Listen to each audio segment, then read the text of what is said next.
Chapter 20. I shall live forever and ever and ever. But they were obliged to wait more than a week, because first there came some windy days, and then Colin was threatened with a cold, which, two things happening one after the other, would no doubt have thrown him into a rage, but that there was so much careful and mysterious planning to do, and almost every day Dickon came in, if only for a few minutes, to talk about what was happening on the moor, and in the lanes and hedges, and on the borders of streams. The things he had to tell about otters and badgers and water rats' houses, not to mention birds' nests and field mice in their burrows, were enough to make you almost tremble with excitement when you heard all the intimate details from an animal charmer, and realized with what thrilling eagerness and anxiety the whole busy underworld was working. "They're same as us," said Dickon, "only they have to build their homes every year, and it keeps 'em so busy they fair scuffle to get 'em done."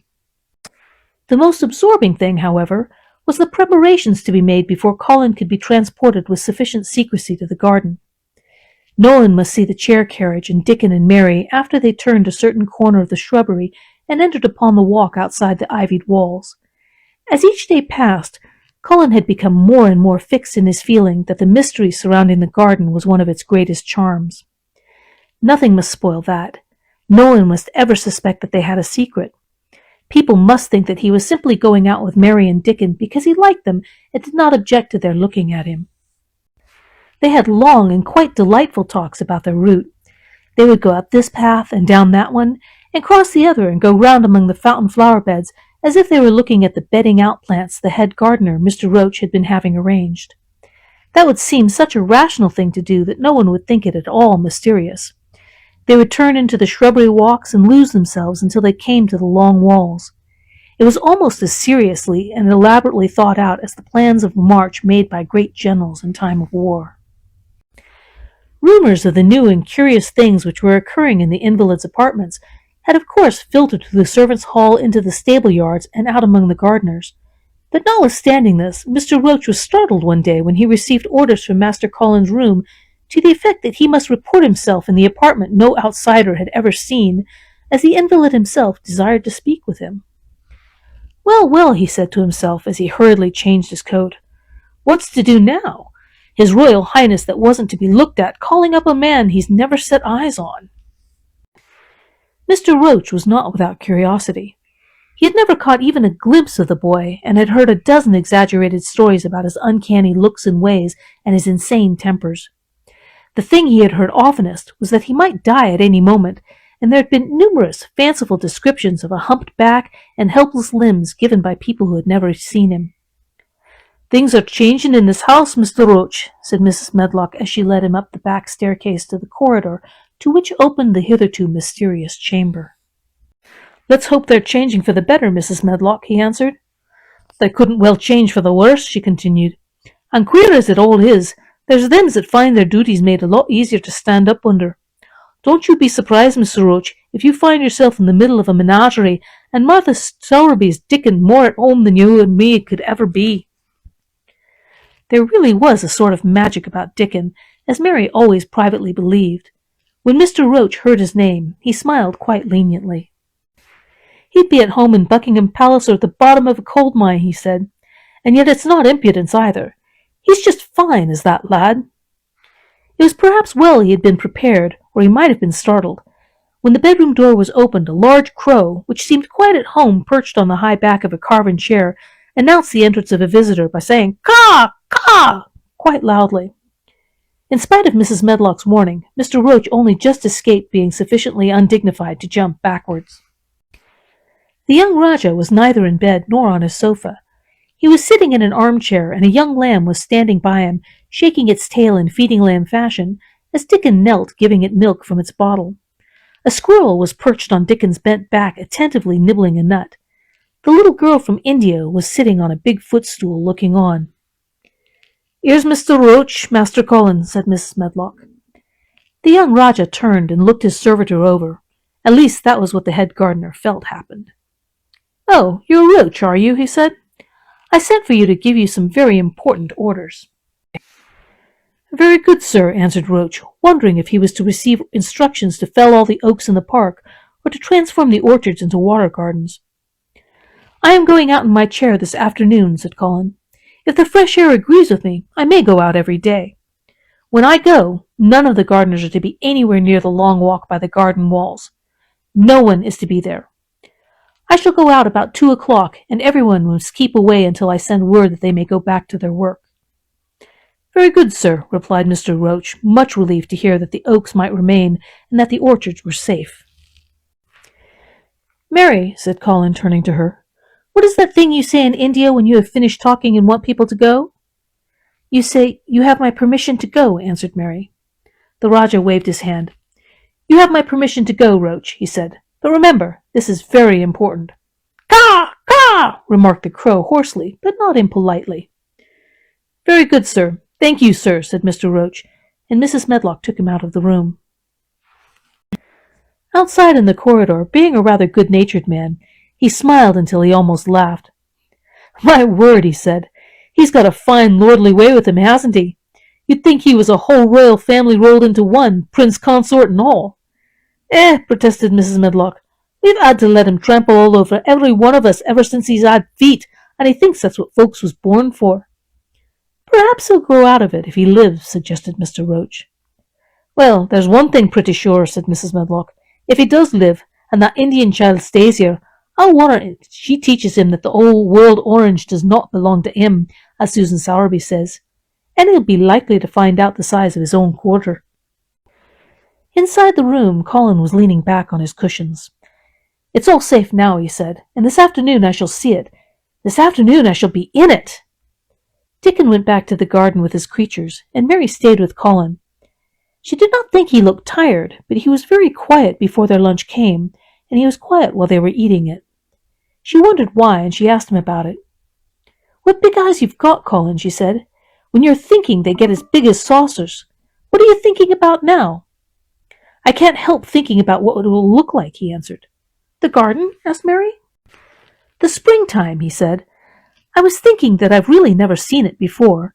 I scarcely ever went out, and when I did go I never looked at it. I didn't even think about it." "I never saw it in India because there wasn't any," said Mary.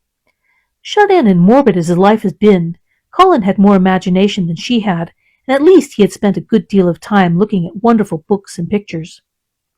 "That morning when you ran in and said, 'It's come, it's come,' you made me feel quite queer. It sounded as if things were coming with a great procession and big bursts and wafts of music. I've a picture like it in one of my books. Crowds of lovely people and children with garlands and branches with blossoms on them, everyone laughing and dancing and crowding and playing on pipes. That was why I said, 'Perhaps we shall hear golden trumpets,' and told you to throw open the window." "How funny," said Mary. "That's really just what it feels like. And if all the flowers and leaves and green things and birds and wild creatures danced past at once, what a crowd it would be. I'm sure they'd dance and sing and flute, and that would be the wafts of music." They both laughed, but it was not because the idea was laughable, but because they both so liked it. A little later, the nurse made Colin ready. She noticed that instead of lying like a log while his clothes were put on, he sat up and made some efforts to help himself, and he talked and laughed with Mary all the time. "This is one of his good days, sir," she said to Dr. Craven, who dropped in to inspect him. "He's in such good spirits that it makes him stronger." "I'll call in again later in the afternoon after he has come in," said Dr. Craven. "I must see how the going out agrees with him. I wish," in a very low voice, "that he would let you go with him." "I'd rather give up the case this moment, sir, than even stay here while it's suggested," answered the nurse with sudden firmness. "I hadn't really decided to suggest it," said the doctor with a slight nervousness. "We'll try the experiment. Dickon's a lad I trust with a newborn child." The strongest footman in the house carried Colin downstairs and put him in his wheeled chair near which Dickon waited outside. After the manservant had arranged his rugs and cushions, the Rajah waved his hand to him and to the nurse. "You have my permission to go," he said, and they both disappeared quickly, and it must be confessed giggled when they were safely inside the house. Dickon began to push the wheeled chair slowly and steadily. Mistress Mary walked beside it, and Colin leaned back and lifted his face to the sky. The arch of it looked very high, and the small snowy clouds seemed like white birds floating on outspread wings below its crystal blueness. The wind swept in soft, big breaths down from the moor, and was strange with a wild, clear-scented sweetness. Colin kept lifting his thin chest to draw it in, and his big eyes looked as if it were they which were listening instead of his ears. "There are so many sounds of singing and humming and calling out," he said. "What is that scent that puffs of wind bring?" "It's gorse on the moor that's opening out," answered Dickon. "Ah, the bees are out wonderful today." Not a human creature was to be caught sight of on the paths they took. In fact, every gardener or gardener's lad had been witched away. But they wound in and out among the shrubbery, and out and round the fountain beds, following their carefully planned route for the mere mysterious pleasure of it. But when at last they turned into the long walk by the ivied walls, the excited sense of an approaching thrill made them, for some curious reason they could not have explained, begin to speak in whispers. "This is it," breathed Mary. "This is where I used to walk up and down and wonder and wonder." "Is it?" cried Colin, and his eyes began to search the ivy with eager curiousness. "But I can see nothing," he whispered. "There is no door." "That's what I thought," said Mary. And then there was a lovely breathless silence as the chair wheeled on. "That's where the garden where Ben Weatherstaff works," said Mary. "Is it?" said Colin. A few yards more, and Mary whispered again. "This is where the robin flew over the wall," she said. "Is it?" cried Colin. "Oh, I wish he'd come again."